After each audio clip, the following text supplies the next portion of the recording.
Hello everybody, and before we get started with this episode of the AVP Galaxy podcast, I just wanted to take a little moment to basically apologise. As you're going to find out when you listen to the introduction, this was originally intended to be out on Halloween, but for various personal reasons it didn't get finished. Now normally I would have just edited out those mentions and you guys and girls would be none the wiser, but I couldn't get it out cleanly with this one, so there is mention of that original intention in here. So yeah, just sorry about the delay, and enjoy what you're about to listen to. Hello everybody, and welcome back to the Alien vs Predator Galaxy podcast. This is regular host Aaron Percival, and joining me is usual partner in crime, Adam Zeller. And this is a special, I don't think we've actually told the guest yet, but this is a special Halloween episode. So we thought it would be pretty appropriate to go and talk to one of the people that is responsible for terrorizing us in some of these films. And unfortunately, Alec couldn't be on the show, but Tom instead was able to step up and join us to talk about being a monster. Welcome to the show, Tom. Yeah, welcome. Yeah, thank you, guys. I'm really glad to be back. So the last time I was here, obviously, was a disaster because, or you're in need of guests. I don't know. Well, no, it's like I said. Alex said he couldn't come on. He didn't want to talk about Alien Performers, so we were kind of stuck with you. Yeah, I know. That happens a lot. It happens a lot. So yeah, it's not surprising. And the only thing disastrous, we were talking off the air, but the only thing disastrous about the last podcast was that I just don't know how much I can trust Tom anymore. But that's it. Otherwise, I love the dude. Yeah, I think all of the kind of not quite true, not exact, not bullshit basically. Since I haven't been in a suit for so many years now, I just feel like some other way to get attention. So that's what I'm doing. That's my whole new gig now. But we'll be giving you attention about the suits this time and about being inside them. So you are the spotlight on this one. There's no need for fibbing. I know. I'm not used to not seeing somebody else here with me. Right. Well, let's start with the obvious questions first. And the first one is, we're not going to go over the other stuff. Normally we'd ask people about the first time they saw things, but we've been through that with you. Okay. So now the obvious stuff is, not only are you responsible for designing and making these suits, you frequently perform inside them. So we've talked about what led you into making monsters when we spoke last. So now let's ask why you wanted to be the monsters.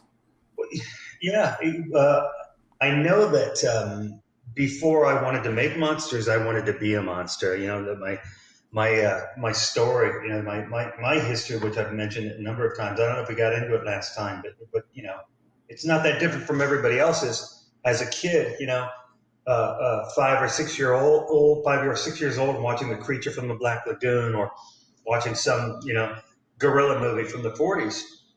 I wanted to do that. I wasn't thinking I want to build that, but I know there's a guy in that gorilla suit, so why couldn't I do that someday? Or, I want to play the Frankenstein monster. And so it really started out as me wanting to copy what I started to associate with as my personal heroes on TV and in movies. So, and then the next step was, was figuring out that somebody had to build those suits and design those suits. I just wanted to be in on everything. And I doubt many creature performers also have the experience and knowledge of what goes into making their costumes. How does the duality here affect your performance or your costume making? Just that you're also involved in the construction of these costumes, but you have to perform in them. Are you thinking about how you're going to perform when they're being designed? Yeah, well, absolutely. As soon as we're able to get a test skin out, whether it's a hand or a body or something, we were in our mirrored room. So I could put it on, and even before I was trimmed or painted or anything, it's like that that clip of Pumpkinhead of me in the white foam Pumpkinhead suit that hadn't been finished, and I'm climbing around on a work table at Stan Winston's shop. That was really important to get comfortable with the suit. whatever the construction of that suit was. So I could see it as more than just a suit. It's not so much, when we would build things, we didn't build anything special because I was in it. In fact, we took shortcuts that we wouldn't take if these suits had to go on a stuntman or go on some other performer. And I'm talking about things like there were times when I would have to wear a harness, to do wire stuff, wires to hold me up and everything. And normally you would build space into a suit because stuntmen would take those wire harnesses and they were literally like 2-inch webbing, webbing straps, and they would wrap them in sheepskin to displace some of the pressure, like across the tops of their legs and their chest and everything. But I could always see that little bump, even though it was small, I could see it in the suit. And the sleeker the suit was, the more obvious it was. So we said, okay, if I'm in a suit, we pulled all the lamb's wool, the padding off of it, and it was just me and the webbing. And at the end of the day, I would have these red chafe marks and everything. But I didn't care because I thought it was cooler. I thought, I'm so detail oriented. I'm probably seeing details that others don't know. But then again, I don't want to just have, even if it's just 5 people in a theater that notice it. I want to avoid that. So if anything else, we would take shortcuts that would advance the reality of the creature at the expense of my comfort. That was for the art then, huh? Yeah. Oh, yeah, absolutely. Well, that was something you did with Alien 3 as well, weren't it? I mean, you were willing to stay inside that suit, so you didn't have to pull up the glue and ruin the suit and stuff like that. Yeah. So, yeah. And now part of that is the duality is being true to the character of whatever monster I'm playing, and at the same time not wanting to reveal that ADI built something uncomfortable, or they built something that a stuntman would walk in and out several times a day, and Alec and I told Alec we would just glue it in and I'll stay in, and I don't care. It preserves the glove, it preserves the wrist. Part of that was allowing us to build things fast and inexpensively because we didn't have to have multiples and we didn't have to make it all comfy. So it was like trying to cover two masters at one time. Yeah, that's fair.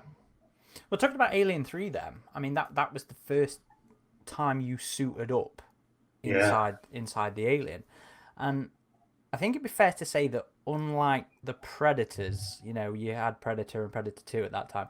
Unlike Predator, aliens themselves didn't really have much in the way of on-screen reference for performance as such for you to have referred to then. I mean, it was mostly quicker close-up shots in Aliens, or most of the suit work in the footage of suit work in Aliens was the stunt work. Mm-hmm. Did that make it difficult for you to prepare for Alien 3, not having that same amount of visual reference of people in a suit in the previous films?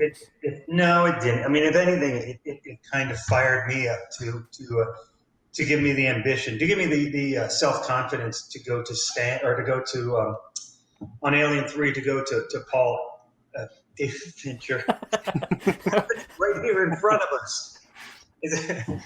To go to David Fincher and say, I want to play this, go to the producers, I want to play this, and I played these other creatures when I was so sandwiched. Because on Aliens, it bothered me when we were setting up the suits on the stuntmen up in the ceiling of the med lab, and all these stuntmen are all on their wires, and stuntmen are not the skinniest guys. Some of them are very muscular. Some of them are just kind of thick in the middle. They're not that kind of a real a slim physique. But we put these suits on and they're up in the ceiling. And we're all getting ready to go, and then somebody rings the bell and it's time for tea. It's like, oh, we have to stop now for 10 minutes.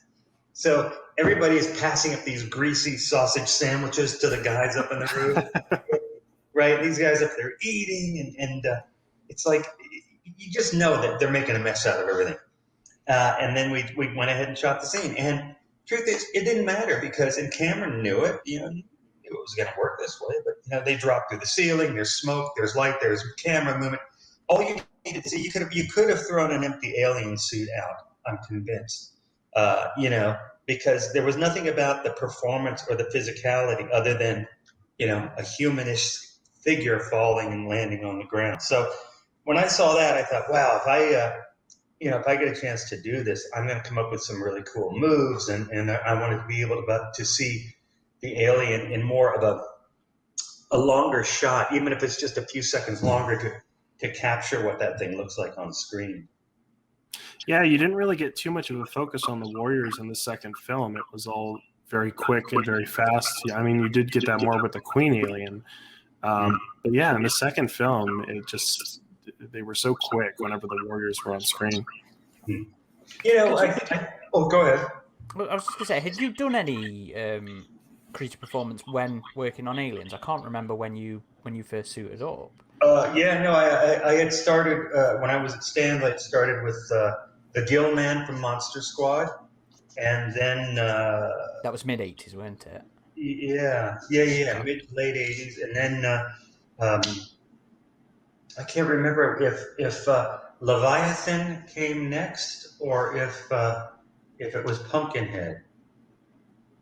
I think it was Leviathan. Anyway, three creatures and some stuff like that. So it was on your mind then, you know, while working on that film about playing an alien.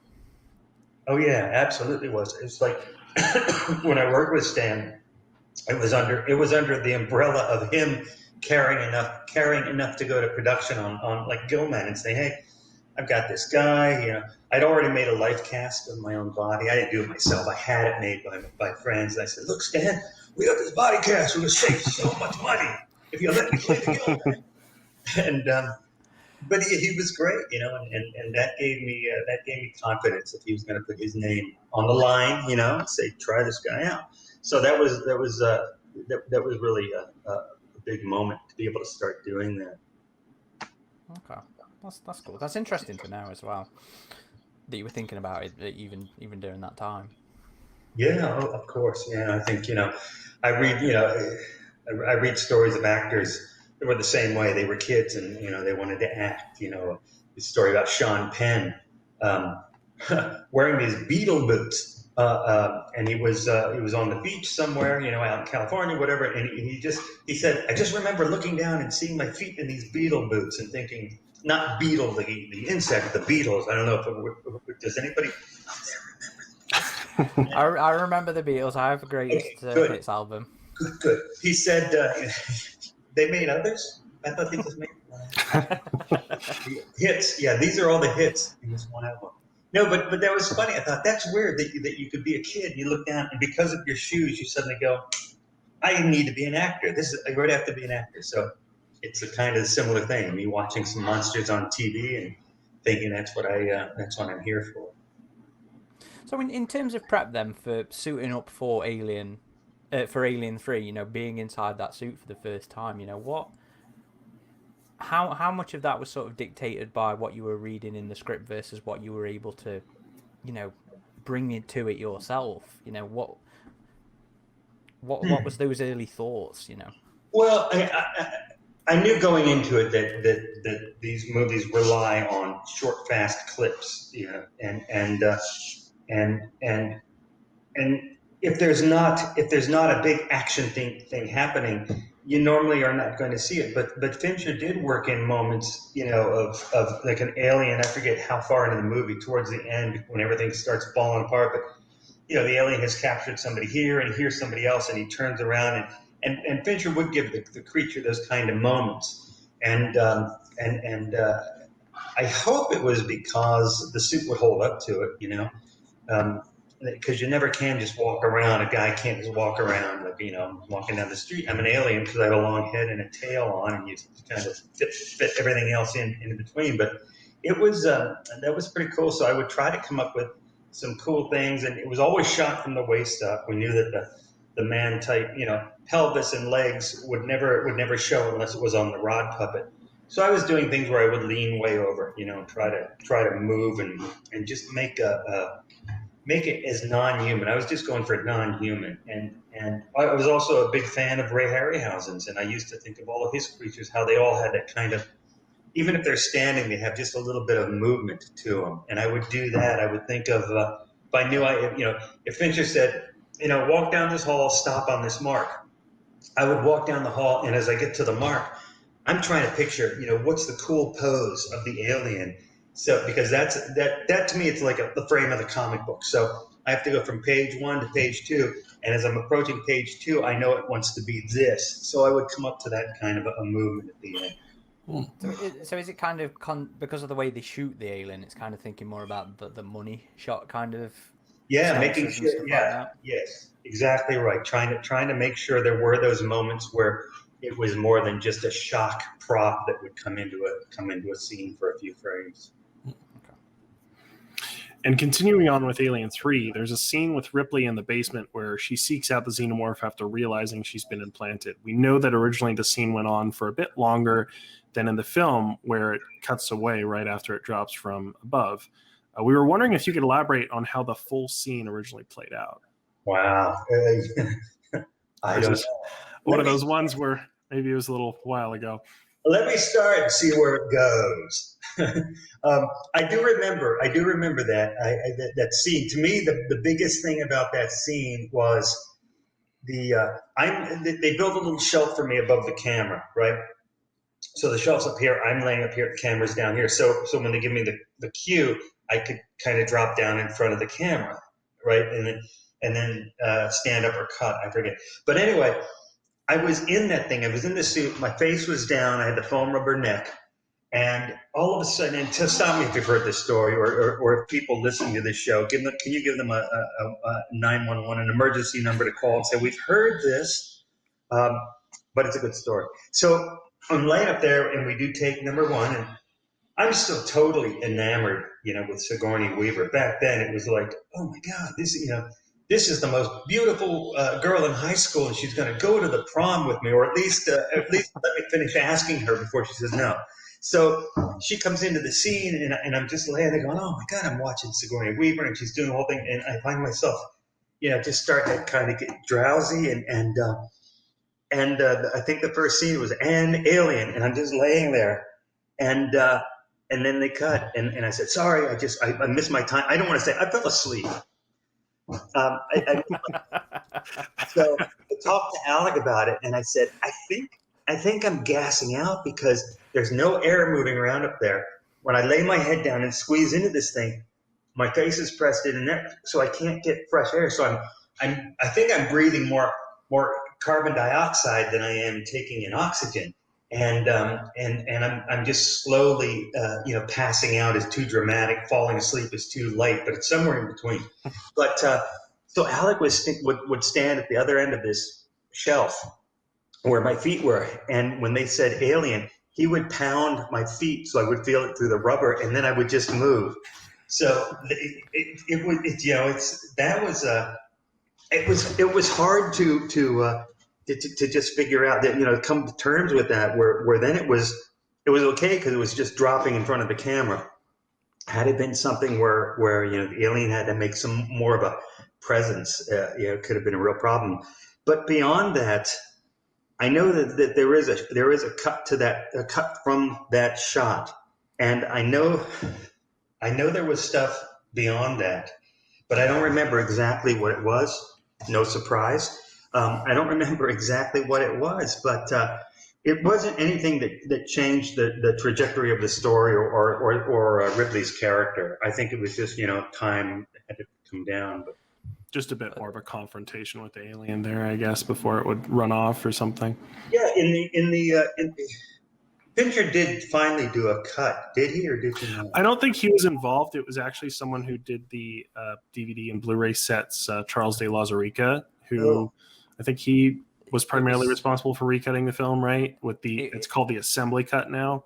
It was it was an old edit, a cut of the film that Charles found, and he basically reassembled it with the new, better quality footage and stuff like that. So it's He refuses to take credit for it because we had him on the show specifically to talk about the assembly cut. So he was just recreating an earlier edit of the film that they'd found during research for the box set. Do you remember, was the continuation of that shot still in it? No, not in the assembly cut. The assembly cut is a much better version of the film, though. I think. I don't even think it's in the leaked work print either. I think it's curiosity to see how that interaction would have gone, because you and her were very much the big character stars of that film. So to have seen how the alien would have reacted to this straight up front, come at me, bro, kind of situation, I think is where the curiosity lies with that one. Yeah. It was interesting. I've said this before. I'll continue to say it. But Sigourney was a real champion of urging me on to treat the alien like a character and not just be a guy in a suit. And I remember that came about mostly when there's a scene where the alien is tucked back in the hallways, leading to the lead molds, and Sigourney is she's approaching it with, what does she have? Some kind of a post pole or something, and I think it's the flare, isn't it? The magnesium. That's right, it's the flare.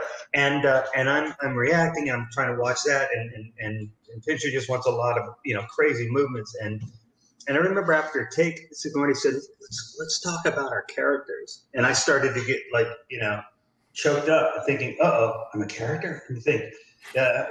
And she was so gracious in saying, it's not just about what Ripley's doing, it's about what Ripley's doing in connection with what the alien's doing, and from the very beginning, she wanted me to approach it like an actor and think beyond just how long am I going to keep throwing my arms around before Fincher yells cut. So that was great. There was a great aspect of working with her so early. Well, that seemed to be something that she'd carry on into Resurrection as well. I mean, because I think one of the interesting things of that performance of Sigourney's performance in Resurrection was in her adopting some of the alien mannerisms, and I'm fairly sure she'd said that you and her would discuss the kind of movements that you would be doing in the suit. Yeah. So what was that collaboration? There was kind of discussions like. That was the next step we did. I worked out two things with her. I worked out the swimming and stuff, where I said, the alien is not going to he's not going to separate his legs, like a swimmer would do. He's going to keep them together because he wants to cut through the water. He's going to mainly get his propulsion from his tail doing this, and in practicing and doing some stuff in the water with the alien head.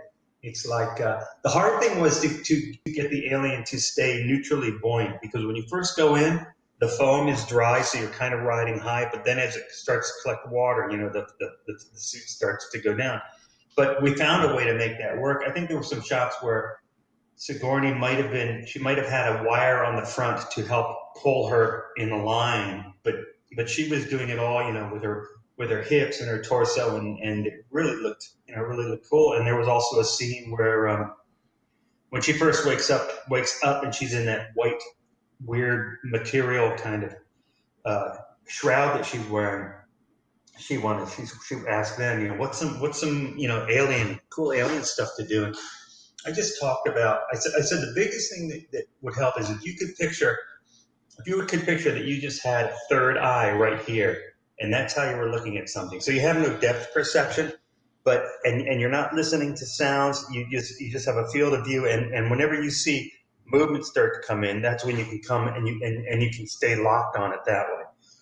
And she loved that. She put that to work quite a bit in Resurrection. And the mention of the swimming there leads nicely into our next question.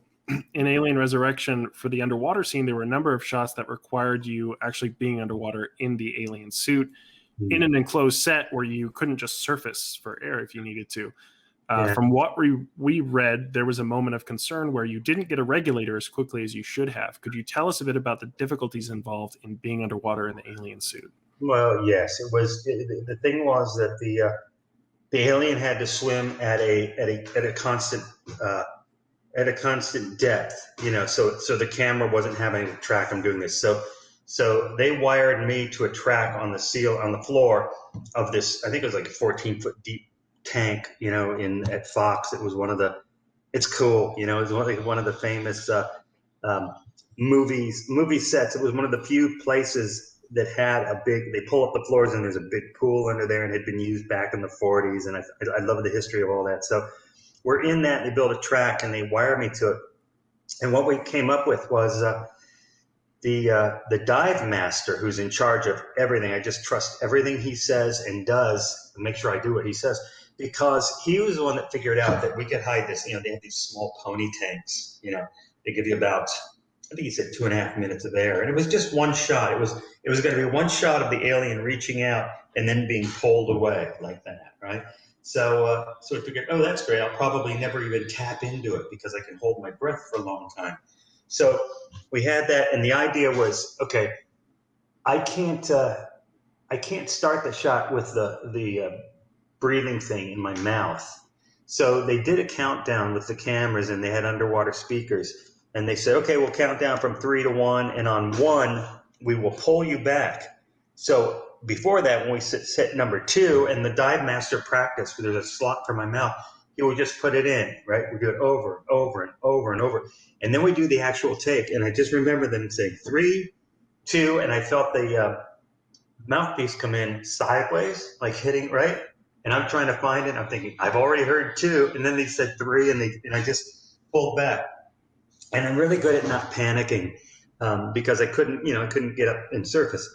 And I thought, okay, the dive master knows I didn't get the air tank, and I'm just in the water, doing this, saying, I'm out of air and waiting, and I'm thinking, wow, I think in my head I'm thinking I'm totally calm, I'm totally relaxed.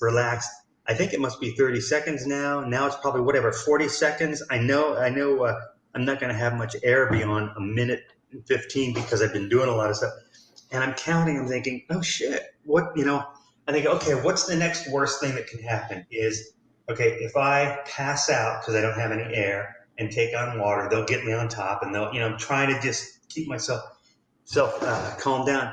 And then all of a sudden he was there, and we put it in, and we went up and watched the shot.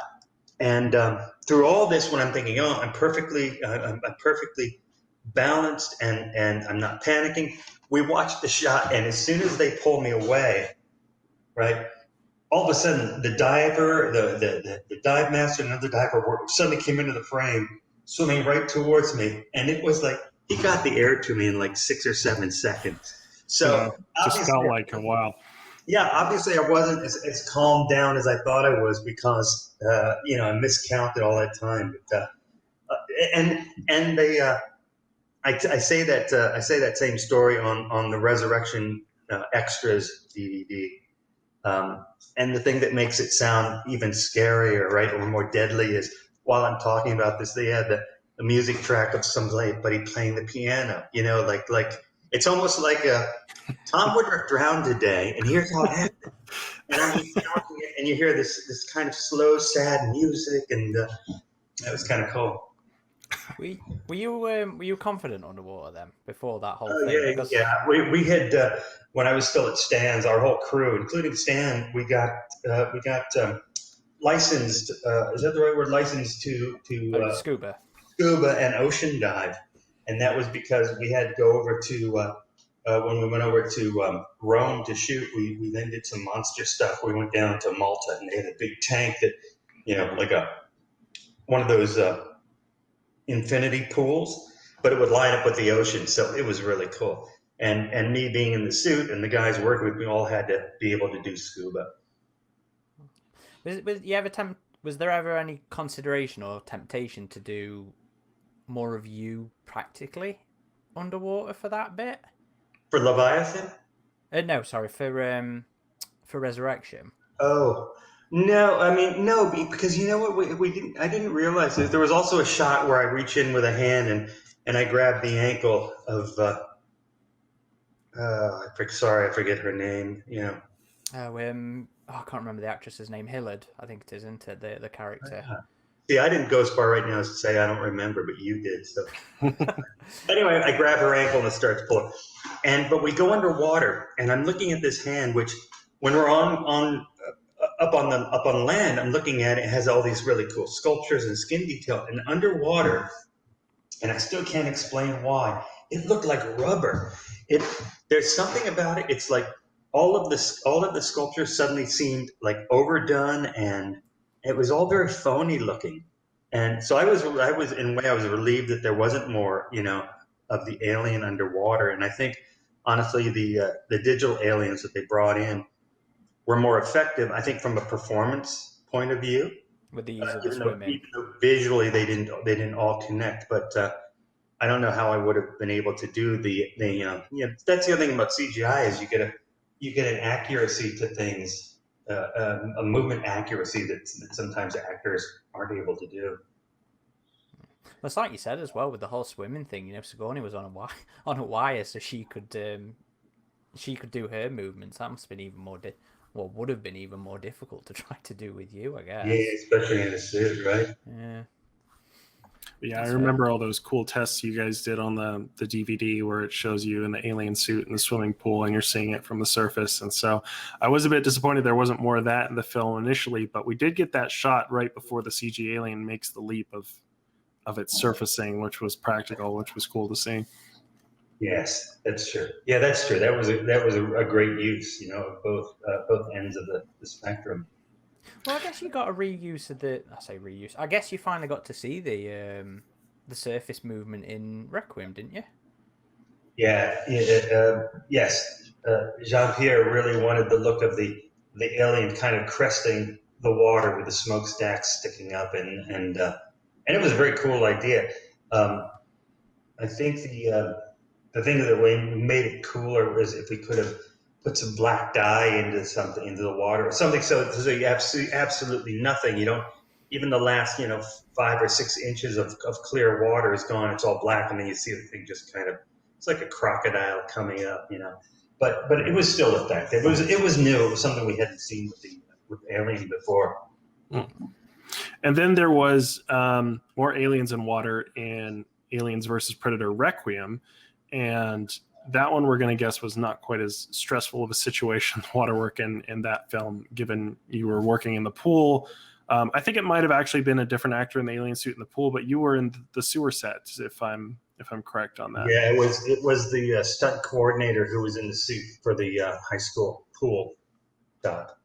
And then I was the stuff down in the sewer, but and yeah, that was much easier. It's water that goes up to mid thigh. I'm not saying you can't drown in it, but it's a lot easier for somebody to keep tabs on you. I hated AVPR. I hated shooting AVPR. I really did, because it was very hard. It was a grueling schedule. It was winter, and there was a lot of stuff outside, and we were outside.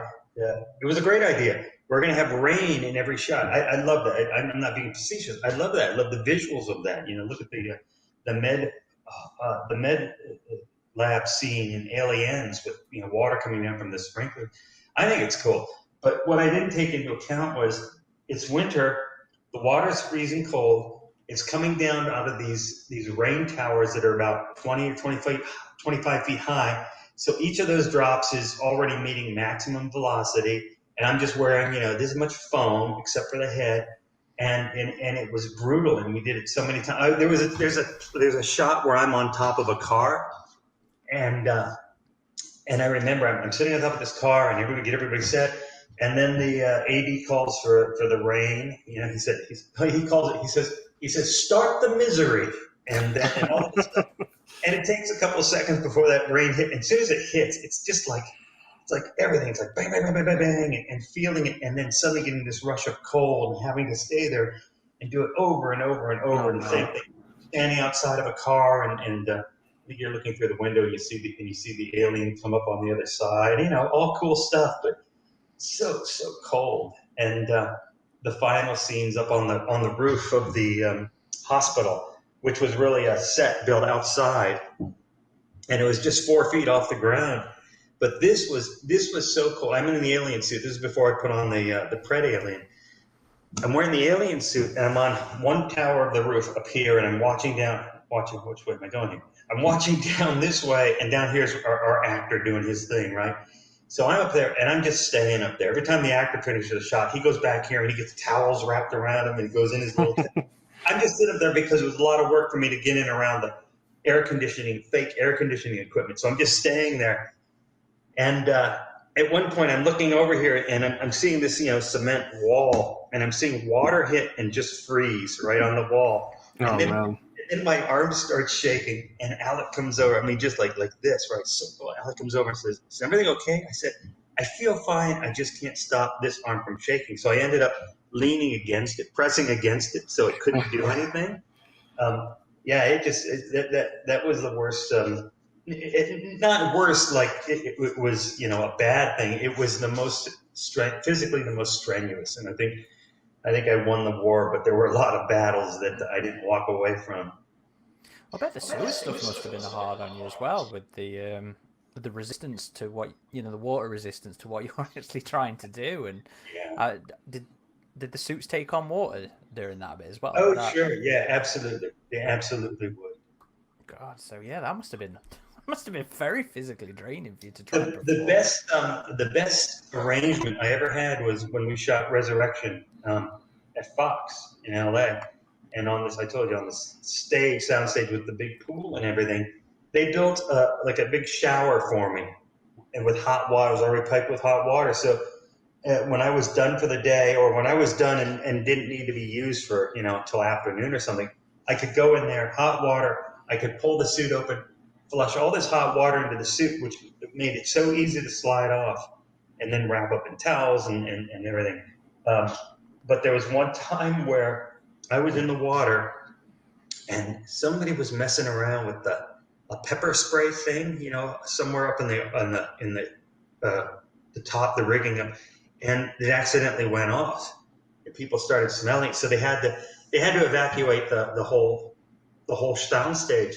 And I was even saying, can I at least get in here and get warmed up? No, you got to go. Come out here and go sit in the sun. So we all went outside, and I was just standing around in an alien suit.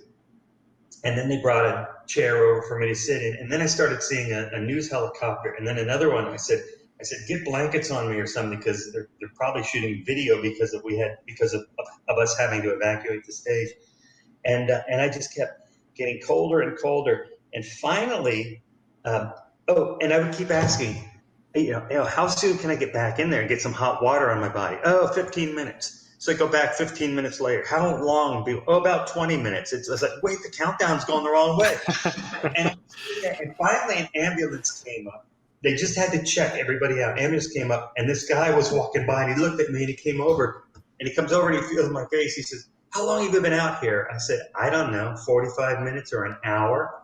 And he said, "We've got to get you into some hot water." He knew I was hypothermic because my skin was white. Oh, jeez. It was like the scariest thing. So they didn't have any place on the lot that had a working shower. So they called over to the Die Hard building, which Fox owns. What was it? What was the name? Nakatomi Plaza. Yeah. Plaza. Yeah. So they sent me over there. They got me a room with a tub. And I went over there, and the ambulance guy said, just soak in hot water for 45 minutes to bring your core temperature up. God. Yeah, that's it's a good thing you checked on you. I know, right? Or you have to be interviewing somebody else today. It just gave me this mental image of there's a particular set photo from Alien 3 that's pretty well known of you in the suit with your head in your hands. And it just looking miserable. Yeah, it just gave me the mental image of that. I mean, what is there a story behind that one, or is that just a hard days? Is that the one where I'm sitting on one of those wooden apple boxes? Yeah. I think that was Resurrection, because I just remember the way Resurrection was lit and the different looks. I love that picture because it just looks like old time Hollywood, right? I've seen pictures like Humphrey Bogart sitting on an apple box, with a cigar, or just I love the look of that. I think at the time I was just holding the weight, so it wouldn't want to rock my neck forward and backwards. And for the most part, none of that was uncomfortable. It was just, I figured it was all part of, having to play the role is to deal with all the little interruptions to your normal life during the day. Yeah, we can send you the image if you'd like it. This one was Alien 3. I'm sure there's images of you looking miserable in the resurrection suit as well. But this one is actually used by fans to express their disappointment online quite a bit. So. Oh, no kidding. Yeah. Wait, is there any way you can show me that right now or send it to me later? We can send it to you later, but we'll include that in the video description. Fans will know what we're talking about, that image, because it has been memed a little bit. You find it while I ask the next question. Okay.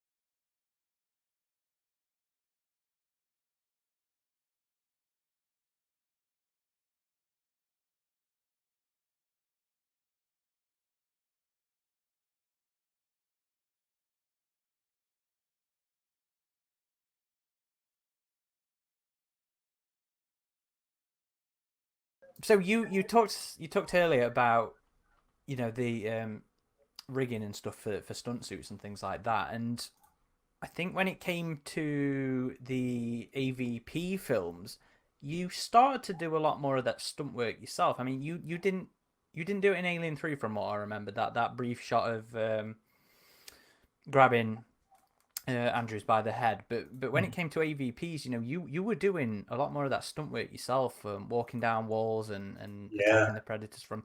Had you always wanted to take on more stunt? Stunt work? It was. You know what? It wasn't about doing more stunt work as much as finding a way to make the alien defy the fact that he was on the ground, be able to climb up walls and stuff. And that's when I started thinking about I started thinking about the way movies used to be done, where if you have something like that and you didn't have the option of comping a creature performer in a suit against a different background and everything. So we have a couple of things I've tried. I said, what if it's like what if the alien is? So I'm in the alien suit. I'm strung up on wires, and I'm just kind of hanging over. We didn't have the time or money to build a whole fake wall of a set, but that's what it was supposed to be. It was just black trash bags all taped together, and so I'm just picking up my legs and doing this as I walk down, and people are pulling the black plastic back to make it look like I'm. The camera. So the camera is locked off, but it looks like the camera and I are coming down a wall. And then I said, that's pretty cool. We'll see if that works. And let's also try something where the alien comes running down, where we have a guy that's just supposed to be leaning against the wall. And for that, we had one of our guys at ADI. How did we do it? I think he was laying back flat on a platform like this. Camera was on its side. So you'd see the alien come running. It's almost like the alien was running sideways along the wall, to come up and grab him. So I've always loved doing things like that. And we did on AVP, once we got over to Prague, I also asked him to build a big, long pipe rig, with a roller on it, so we could hang cables and hang me. And I was doing a lot of shots, some in the suit and some just dressed in black, where I was running on all four, and then I was doing this galloping thing. So I was suspended, so I didn't have to carry my weight. All I had to do was move in time with my body, which was guys pulling the sliding rig above me. And I thought, wow, that looks cool. And I remember running it over to Paul Anderson. This was before we shot. And he looked at it, he goes, oh, it's cool. I like that. He said, so how do you do it? I said, we just put a bar up in the ceiling. And he said, all the ceilings have been finished on the set where the alien is. There are all these, rocky ice. It's like, oh, seriously? I thought that was going to be the cool thing. I thought that was going to be the thing. I remember special effects as a kid. I remember this film with Fred Astaire dancing, and he's in a whole room that's built on a gimbal. So the camera and the gimbal move like this, and Fred Astaire is dancing, So as the floor comes down, and it almost looks like he's walking up the wall and then dancing across it. And I thought, let's do something like that for the alien. But those guys are so fast with the alien ceilings. Couldn't do it. That's a shame. Yeah, there are quite a few really cool looking wirework tests that I believe are shown on Studio ADI's YouTube channel, just showing you in the alien suit on the wires and doing a lot of those tests, which, yeah, that whole motion of the alien moving quickly and being pulled by the wires was really, really sweet looking. Yeah, thank you. I love that. You know, to have the ability to do that was great, and not be able to do it was, you know, kind of sad. Did you enjoy the wire work and the stunt work that you did actually get to do on the film, though? Oh yeah. Because you know, yes, I did. I mean, there's nothing else to say. Yeah, I thought it was great. You know, I loved doing wire work, and there was some stuff in AVPR that was a little more complicated. It had, you know, double moves to the alien's body, and we didn't have a chance to rehearse it, and I just couldn't do it. So I had, you know, so they did bring a stuntman to do that, because they gave me a lot of takes, but it was just too complicated to do on the fly for me, as opposed to a stuntman who does this kind of stuff all the time. Is it not something that's choreographed quite extensively, or is it? Yeah, it is. Yeah, it definitely is, but not in this case, not with me, because I'm off shooting other things. So the stuntman and his guys need to keep pressing forward, and if they can deal me in, that's fine. And if not, then at least they've got it covered, so the day isn't complete long. Okay. Fair enough. And it seems to us that as we came to Alien versus Predator, we got more of you performing inside of the suits with less of the aliens inserted into the footage later, which I think is a change from all the Alien films, including Alien 3 with the puppet and Resurrection with the CG models. Did that affect your work on those films, knowing that you would be responsible for more of the alien performance in the final film? No, because it wasn't quantified for me up front. You know, you'd read the script and you know, you read it one way, you'd read it another way. Some people would read it and say, "Oh, there's not much alien stuff this time," and somebody else would read it and say, "Where are you going to find all these aliens?" But when we were in Prague on AVP, they did need other performers. You know, I would play all the lead alien stuff. So anytime there was a bunch of aliens and they wanted one up front, they'd move me up front. So I was the lead alien, but we had to pick from all these, you know, local guys in Prague. They weren't all actors. They weren't all stuntmen. Some of them were just people looking for a part-time job. And the producer took me and probably about 30 of these guys down in one of the basement conference rooms, and they made a big circle, and I talked to an interpreter to tell them what we need. And we, the first thing I said, we're all in a line, we're down in the basement, and I told the interpreter, "Okay, tell everybody to remove their pants." And I just started doing this, and probably 3/4 of them just went, "Don't do that." No. I said, "I just wanted to see if you would follow directions." So that was the genesis of me, the asshole. Imagine that being I just needed a part-time job, and I ended up inside an alien suit on a film. You know, we did the same thing. We did the same thing with Predators, and none of our Predators were as tall as Ian White. So it's like you take a suit that's this big, and you put it on a shorter guy, he just bunches up around the legs. So hopefully they don't shoot much of that. But one of the guys we're in the middle of a shot, and we do another take, and he's going, "I've got to go." "What do you mean you're going to go?" "I'm a doctor. I'm a chiropractor, and I have a patient." It's like that's how assorted our crew, our alien Predators were. And initially with AVP, you were looking for 5 Predators, right? I believe in like the pre-production, they were planning on 5, and they moved it to 3. 3, yeah. And I guess you kind of hinted at the difficulties of AVPR. Would you say overall AVP was a smoother shoot than AVPR? Yeah, for me it was. Yeah, I don't know. You know, for you. Huh? For ADI, for you, yeah. For ADI, yeah. Yes, it was. Aside from the working outdoors and working so many nights, and also, oh wait, this is horrible. This isn't good stuff anymore, Adam. You just brought this out of me again. That's right. It was winter. It would get dark at 4:00, and we'd go out and we'd work all night, and we'd come back in and go to sleep and wake up at about 3:00. So if we were lucky, you could get up, get dressed, and run outside and have 45 minutes of daylight. That was also soul destroying too, because I knew, in an hour I have to go in and put the suit on and go out in freezing temperatures. So I just got to work through a lot of this stuff. I wonder if that was intentional because so much of the movie was at night. Probably, I would think. But moving on from AVPR, anyway. Actually, the next question would be to do with AVPR as well in some ways. Sorry, Tom. So, the Alien Queens and the Newborn were traditionally the more individualistic aliens in the series, and they'd always generally been portrayed with puppetry or animatronics or CG. But when it came to AVP and Requiem, you were inside Grid, you were inside the Pred Alien, you were the individual leaders, alien leaders for that film. How conscious of that difference were you when it came to those films? Was that on your mind at all that you were the lead? It doesn't affect me. It doesn't affect me, rationally or emotionally or anything. It's just, I'm honestly thinking, okay, we're going to have limited shots of the alien and limited shots of the Pred Alien. I'm glad I can be in them because, like it was, the whole analogy of finding those comic book frames. I knew I'd be really good at doing that because I've for a long time I've had the ability to imagine what I'd look like from the outside. Not like a mirror, but I know how my body is posed, right? And I've seen a lot of people that don't do that because they haven't had to do it for years. But I've always loved that about the performance. So I had two opportunities.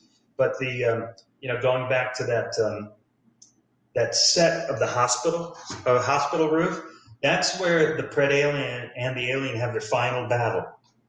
And we had built a fully hydraulic, computer-controlled Pred Alien that was 9 feet tall, and its arms would work, and the body would turn, and the head would do all this stuff. And the idea was, when we were ready to shoot, we'd take a forklift, we'd put it up on the roof, and they'd line up their shots.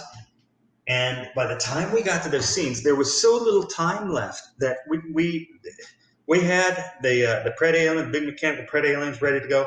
The box with all the manifolds and all the oil, that we use for the hydraulics. Everything's all set to go. And they stopped. The producers stopped. They looked at their watches. They huddled and they said, forget it. Put time in his.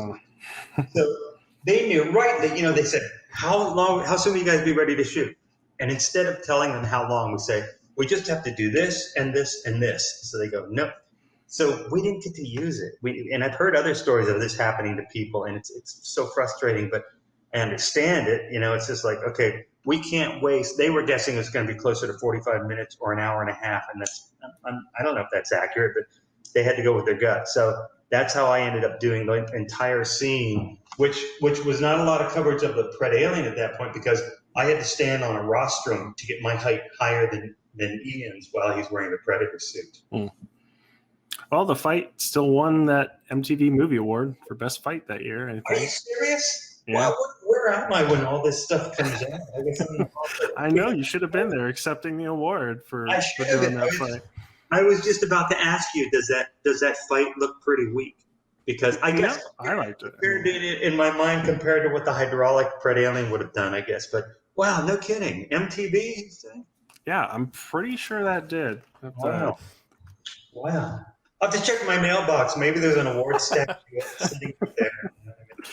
When it comes to like the animatronic stuff like that, do you coordinate with the puppeteers or with the directors to match what you would be doing, kind of thing?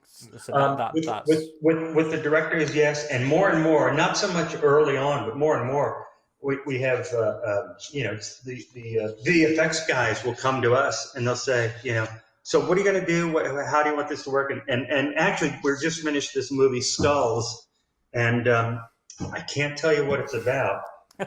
No, it's because very secretive. Skulls.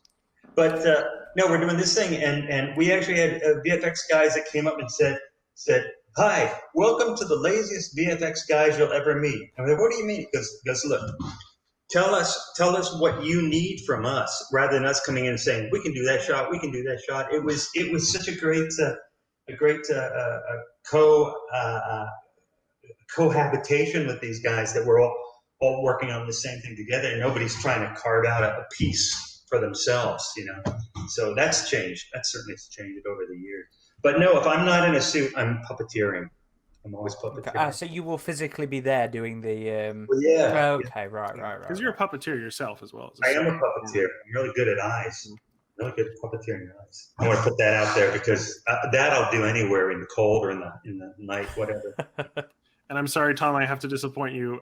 It actually did not win Best Fight that year. It was nominated, but the winner, 2008 MTV Movie Awards, was Never Back Down. But I mean, come on. Wasn't that a dance? Come on, AVPR should have won. I don't know. Was it? I don't know. I never saw it. Never Back. What was Never Back Down? Let's see here.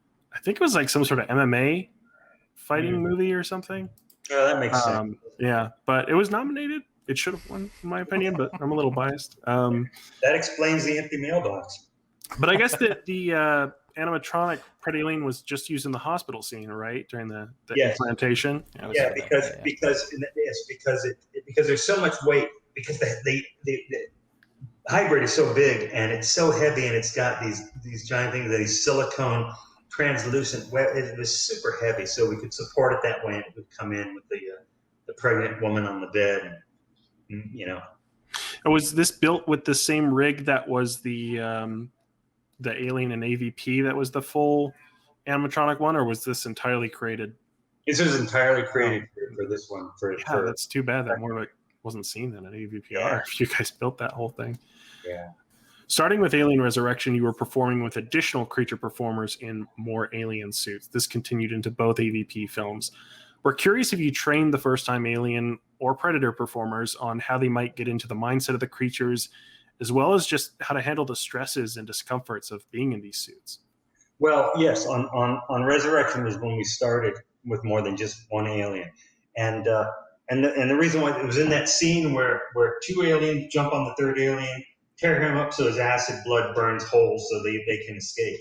So we took one of our guys in the shop, Mark Viniella, who was doing a lot of the building work. So like me, he had a complete understanding of how it all goes together, and he's always wanted to do monster stuff. I said, okay, great. I'm just going to say you're the guy, because he's the same. At the time, he was the same size. You know, we were very similar in build, so that's perfect.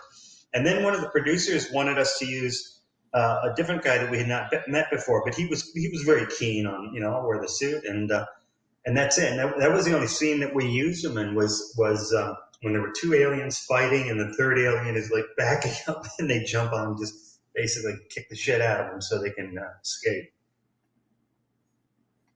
Gotcha. But as far as just like them being able to handle being in those suits for so long, do you give them any preparation in terms of like, here's how to handle this, you know? Yeah, you tell them up front that it's up to them to either make it miserable or make it bearable, much less make it something they enjoy. Because I enjoy it. I love doing it. First time out, are they never going to get them to that point? Because it is a long time. They'd stay in suits. They'd stay, because they were also lighting this in a unique way. Jean-Pierre had the lighting come in on these, almost like these long fluorescent tubes, and just so they're out of frame of the camera, but it would cast all these different lines of light that would highlight, and then we used extra thick goop on the aliens, the thickest slime that we've ever used. But if you look at it and watch for it, you see all these spectral highlights glistening, and it's very cool. So I told the guys that you know, you're going to be in a suit, you're going to be stuck in these positions, and for the most part they were fine. You know, I said, just, you know, you got to find a way to come up with some kind of zen or something to you know, take yourself out of all the little details. One of the guys was ill. He had a cold, and he hadn't told us. So I don't know if he even finished the day. We got enough out of him that we used up 3 aliens, but then he was cut loose, and I can't imagine how miserable the experience would have been, because he so wanted to do it and do a good job, but he had also picked up this cold, and physically he just wasn't at his best. And with the Predator actors working with Ian White and Brian Prince, did you give them any like creature performance coaching, or were you just more like, this is your character, this is your role, you go for it? I gave them all the wrong information because I wanted to see Predators fail. Not biased at all, hey Tom. Brian Prince was a prince on the set of The Alien. You know, he wasn't the right guy for the suit work. You know, he just wasn't. I mean, physically he was, But this still happens to this day, which doesn't surprise me anymore. But the producers right away are going, guy in an alien suit, guy in a predator suit. He's got to run around. We want to do all this climbing. We need to bring in a parkour expert, and we'll put him in a predator suit. Okay. It doesn't work that way, because when he's doing his parkour, he's not wearing a big animatronic head, cutting out all his peripheral vision. He's not wearing this big suit that impedes his movement. It's much easier to find a suit performer and direct him. They'll also say, let's start with a mime. Let's start with a dancer. It's like, that's entirely the wrong direction, because neither of those positions give you an understanding of the extra weight, even though it's not much. Extra weight and the influence of a leotard, super skin tight leotard covered with foam. Just, I guess it's for some reason they think they probably think of some kind of exotic movement that they've seen, and it's easy in their mind to just color that with a predator crayon. But it certainly doesn't work that way. So Brian kind of fell into that, and it was a struggle for him to get through the rest of the shoot. So it's not always doom and gloom and serious inside that suit, though. You suited up to play some soccer alongside Ian Foyer for Requiem.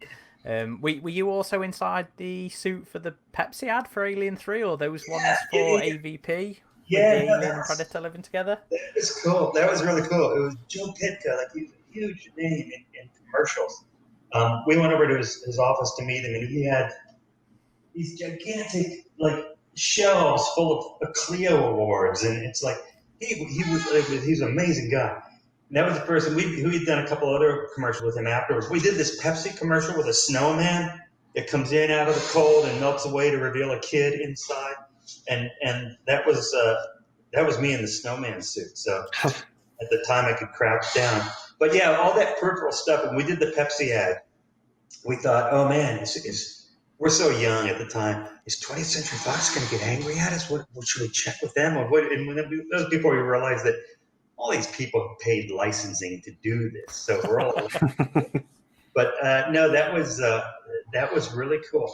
And I think, I don't want to do this actor a disservice by saying I don't remember his name, but I think the younger kid in that commercial is the actor that in Saving Private Ryan, the one that was sent along as a correspondent.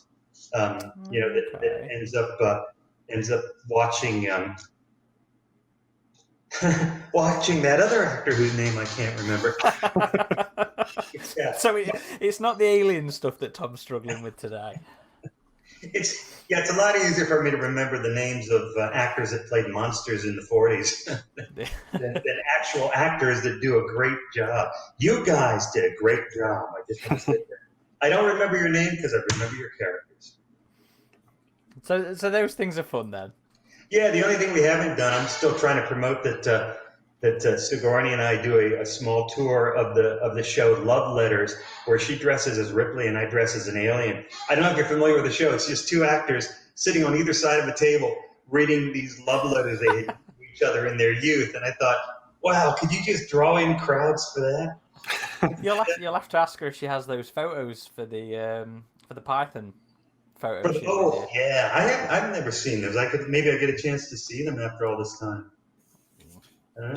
I want to see them too. Me too. Yeah.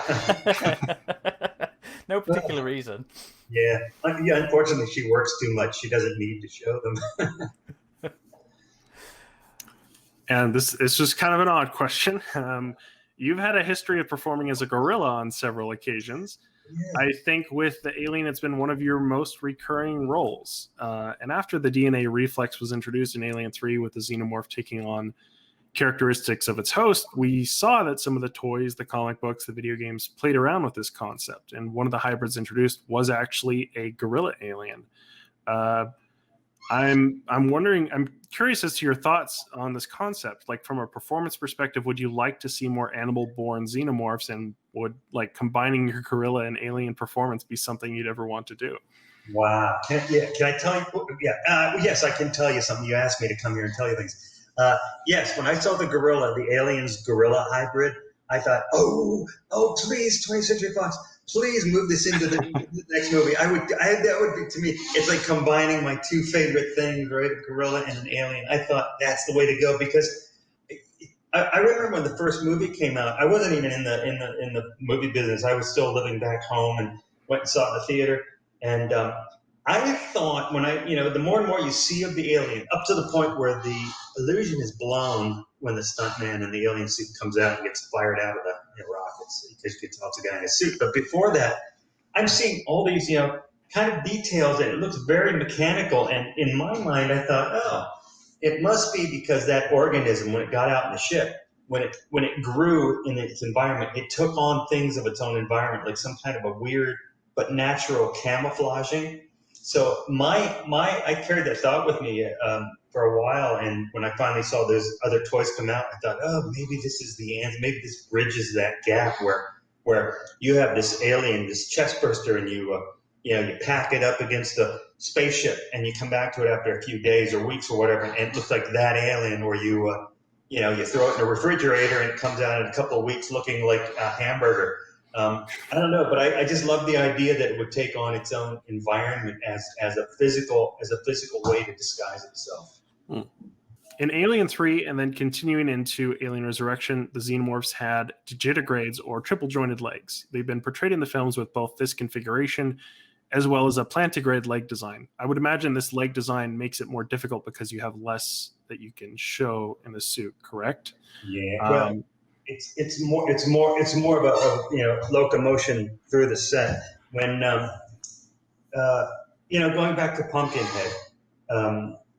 Pumpkinhead, which the Pumpkinhead creature had those. I don't think of them as backwards. I know you didn't say this, backwards jointed legs, but really what they are is the leg is such that the pad of the hand, if you think of this as the pad of my toes, right, and this is my heel, and you walk like this as a what do you call this, a plantigrade?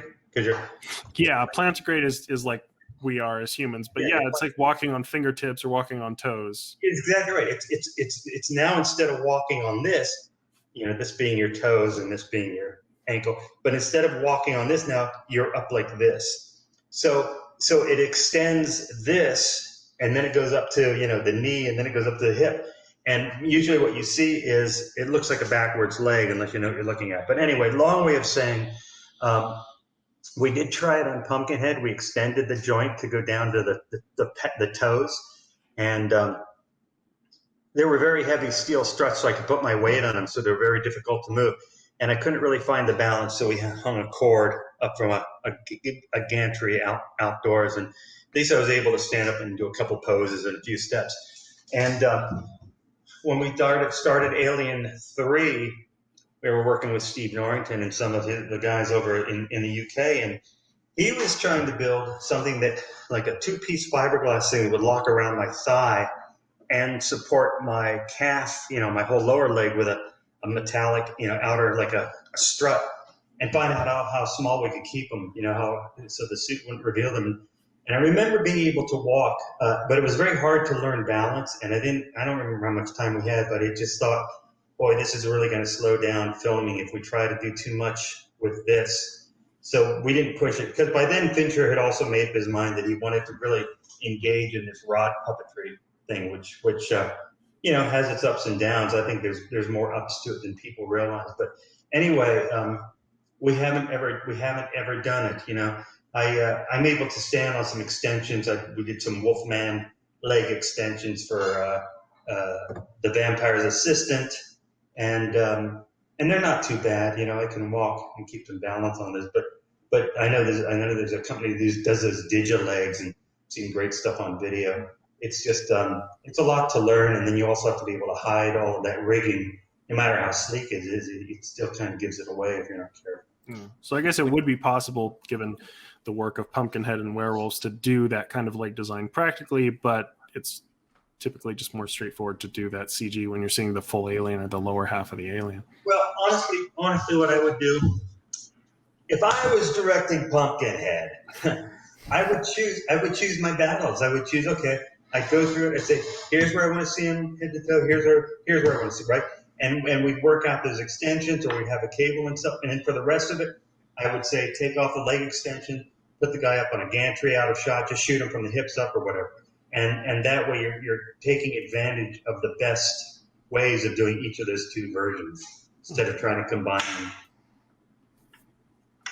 So Alien Covenant featured the first time a xenomorph in one of the movies was entirely computer generated on screen. Odd Creatures created an alien suit that was on the set for lighting reference and performance, as well as a larger puppet rig that rested on the actor's upper body. Looking at some of the comments on behind-the-scenes photos on Reddit, I noticed several of them lamenting that these effects were never seen in the film and instead replaced entirely with CGI.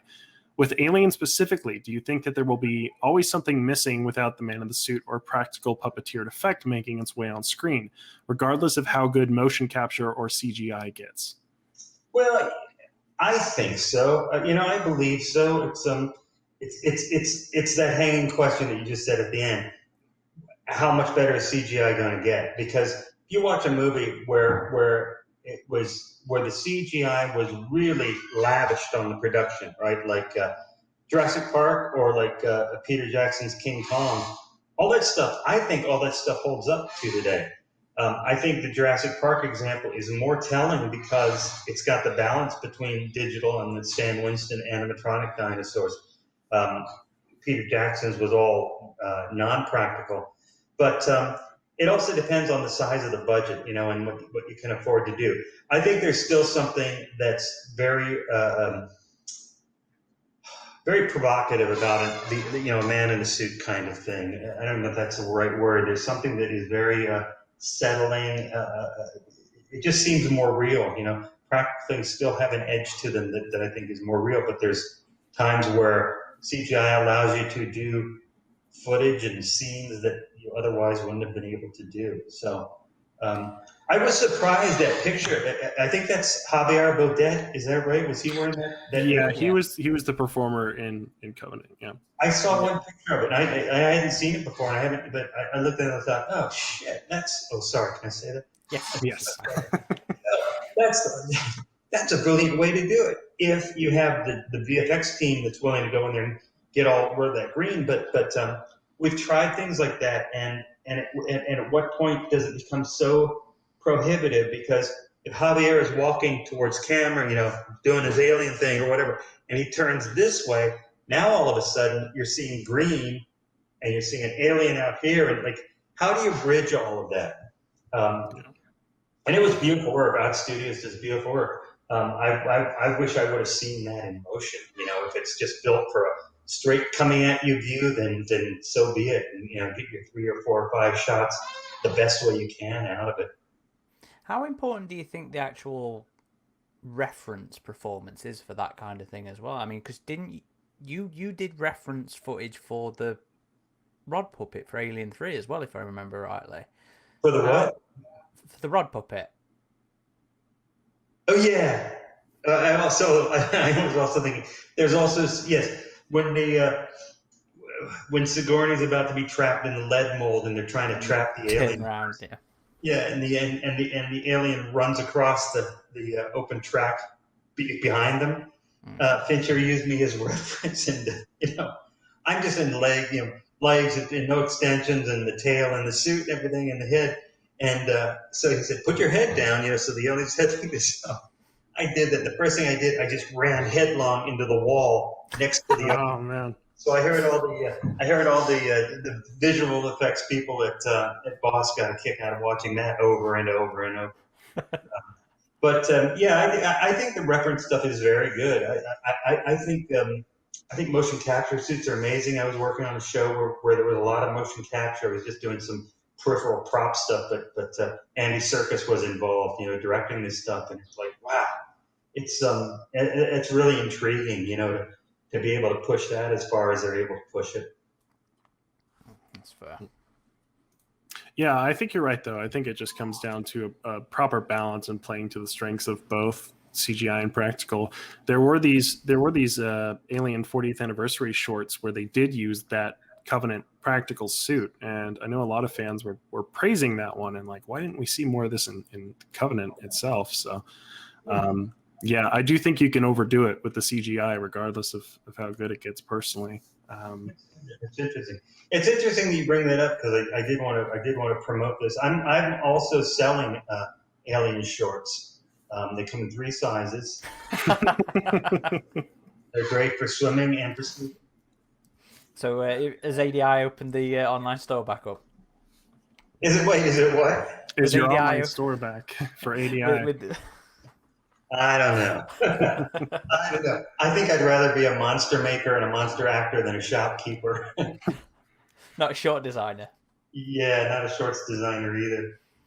Not shorts. So there are things on the horizon right now when it comes to Alien as a franchise, as a live action franchise. So look into the future. We've got to ask. You know, it's been since 2007 since you last got inside an alien suit. Would you like to get back in there? Would you like to be covered in water and weighed down and get back on the screen again to be an alien? Wow, how can I say no to that? I don't know. You know, I don't know. I would definitely do gorilla stuff again because there's so much to hide. I have my mature 60-year-old body now. So, but the gorilla stuff I would probably rather do that. I'd like to find it's actually progressing to the point where I just want to act now. I just want to go in. I'm going to come up with a character, work in a scene with other actors. I think that would be fun. I just think that would be very artistically fulfilling. Now I'm going to wear a suit, an animatronic head. It's frustrating. The more I learn about acting, the more I want to do it. To be able to do body stuff, but no, it's for other people doing the face. And I've done some small parts that are just ripe for being cut out of movies when a movie runs a few minutes too long. But I'm getting there, boys. But no, the gorilla stuff I would love. I'd love doing Zookeeper because it was such an extended character, as a second, featured character behind Kevin. And I think that something about that allowed me to, even though people were operating my face, it allowed me to do so much body stuff. Alec was cracking up. He said, "Oh my God, you have such great, comedy chops. We have to find a way to use them." But it's not up to us. It's, somebody has to come to us and say that. Okay, so that's actually all of our questions. But before we let you go, there were a couple specifically from members of our community who wanted to ask you some stuff. So, Calum asks, other than just the demands on the script, what sort of ingredients go into creating a performance for you? Do you have like a process that you like to do to help you discover the character, like certain animal moves, or is it a combination of the way the creature is written plus what the suit actually allows? It first depends on what the character is. When I started doing gorilla stuff, I was studying as much video as I could find, and I went down to the LA Zoo a number of times and in wanting to make that authentic. With the alien, it sort of we touched on this a little bit, where it is about trying to think of some kind of a move that is that doesn't reveal it's a man in a suit. So I will try not to do things like this. Stretching my arms out, being able to see the symmetry of the body and make it out. It's more about trying to hide my proportions inside a suit and I love working with the environment. If part of me could be obscured down in this niche or over there or something, I think that's a much better opportunity to present the creature character without showing that there's a man inside. And just curious, with your performance of the dog alien in Alien 3 compared to the warrior alien in subsequent films you played the alien in, did you play the alien any differently, and based on like, oh, this one came from a dog, maybe this one's more feral, maybe this one's more animalistic, or this one came from a person, this one maybe moves a little differently? Or was it just kind of, this is an alien, this is how an alien moves? And I think it was probably stripped of a lot of that, searching and trying to find a different expression for the alien to portray. I think it's more like you said, it's really about being consistent as an alien. I think there's an aspect in a franchise like this. I think there's an aspect to giving the audience what they're expecting and what they want, even if there's some way of changing it up a little bit. But it's like you adapt, and as an audience member, you adapt to actors, male and female actors, and beyond who they are, but just how they move, how a male or a female walks down a hallway, and even if it's a different character, it still seems very natural and like what you would expect. And maybe that's kind of overblowing it, but that's similarly, that's what I think of the Alien. I think if the Alien has the same kind of look, because we do changes. Sometimes we take the dome off, depends on the director. Sometimes we put it back on. But as long as in general it's what you expect, I think that's good. And that's good for the consistency of the franchise. You do want to have some kind of threads that tie it together. Mm. Also, Sil is curious about how much of the creature performance in the final cut of each film would you say is yours versus stunt actors or animatronic in the case of AVP? I guess it just probably varies greatly from film to film, I would imagine. It does vary greatly, but probably the easiest thing is what stuff is not me in a creature suit. Well, like I said, there was a stunt shot with some wire stuff in AVPR that the stuntman did. The stunt coordinator did the one with the swimming through the pool in AVPR. That was not me. And there's not a lot. Usually the stuff that I'm in unless the sequence gets cut out for for some other reason. There's not a lot of stuff that if you see the suit on screen, it's a good chance that it's me, unless it's really complicated stuff. All right. Okay. And we've got another one from Sil, and this is a shout out to some comments you made in the AVP commentary on the DVD. He said, if you could go back and refilm the scene of Grid Alien splashing the acid blood from its tail, what would you do differently with your hands? With my hands? Yeah, you commented in the commentary that you hated what you did with your hands in the... It was a shot of... It's you stood there in the CGI tail whipping acid blood, and you said in the commentary that you hated what you did with your hands in that scene. Wow, I don't know. I must have matured. It doesn't bother me. I guess it was nearly 20 years ago. Oh, that's like you said that. I was going to say, Sil, I've been through a lot in the last 20 years. At some point in your life, you've got to learn to let go. I don't. If I remembered, I would tell you. I don't remember what it was. Well, hopefully, go ahead, Aaron. But are you ever actually conscious of what you do with your hands? Because I think that's something that people in general wonder. When you're posing for something, you're like, what the fuck do I do with my hands right now? Yeah, the only thing I can say about that is when I'm doing a performance, if I do anything with my hands, I make sure it's big, right? Because there's something that just seems kind of timid. A lot of people that aren't actors and they try to act, they tell their story like right here, close and guard, instead of saying, oh, it's this and it's this and it's this. And if I'm not using my arms, then I try to bring them down like this and just have them rest at 3/4, so I don't get caught in between just fixating on like telling the story how I'm going to kill you. It's like I'm going to do like this. So I try not to leave myself open to accidentally having a stupid pose like I used to do 20 years ago. Well, I think you were saying you had the direction to do that pose, and you were just like, oh, I wish he had told me something to do with my hands. It's easy to blame people in the past, but I look to the future. But that's everything from us. Before we sign off, is there anything you'd like to say, any anecdote or thought that we just haven't given you the opportunity to share? Yeah, I think you guys all need to do something now for me. You need to contact Motion Picture Corporation of America and tell them that you've voted and it's in, and I should be doing the prequel to Pumpkinhead. And you need to contact Sigourney's her whole team, her whole team of agents, and let's get this love letters thing out on the road with the Ripley costume and the Alien costume. I think that should pretty well cover it. Oh, we will do what we can. I know I would personally love to see both on-stage performance with Ripley and the Alien, as well as a Pumpkinhead. I think especially too if the alien can't even speak. Yeah. Letter. Did you see the stuff of the kids doing a high school play of Alien? No, seriously? Yeah, Yeah. it was a big social thing. What was it, about 2 years ago, 3 Yeah, years they ago? made a documentary on it, I think, and at the last day of the performance, Sigourney Weaver showed up for it, and it was pretty cool what they did. Can I find that on YouTube? Yes. Yeah, we can send you a link for that as Oh, well. They have the documentary on YouTube, right, Aaron? I think. Yeah, because it ended up being on all the official socials and stuff like Yeah. that Fox were running at the time. So I Wow, think it was even older. Yeah. that's cool.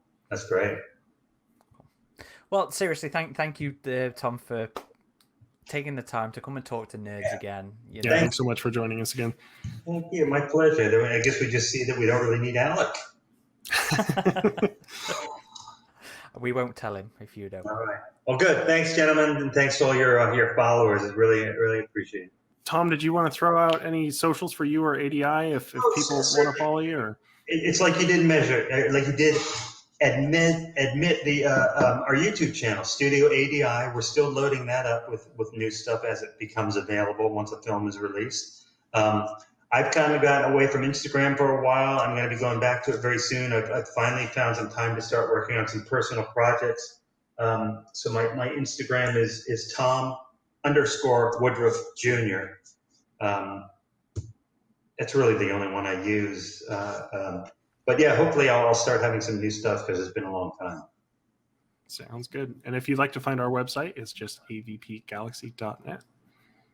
And on all the socials, we're AVP Galaxy or Alien versus Predator Galaxy. Versus as in VS dot.